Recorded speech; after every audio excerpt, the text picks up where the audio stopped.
Yeah, that's a trend that's been going on for some time now. Look, I have no problem with where a pension fund invests their money. They should invest in those places where they can find, attractive rates of return at reasonable or acceptable levels of risk.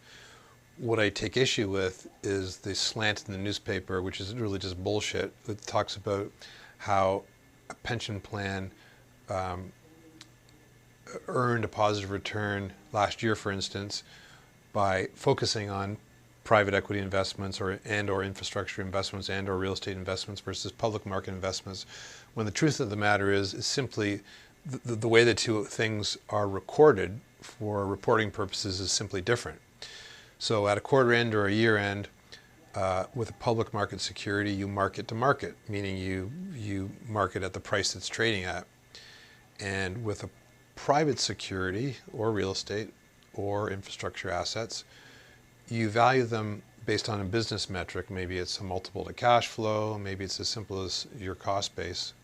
But generally, private equity investors, private equity managers are marking them to some business metric. So I would expect that in a bid for control for either a private company or a public company, that those control bids would take place at valuations that are very similar, and therefore it's simply a difference in the way things are reported, and it's not brilliantly clever that pension funds have focused on private equity and other type items versus public market equity. It's simply the way they're recorded, and but it's misrepresented by the press and others as one asset class being more attractive than the other asset class.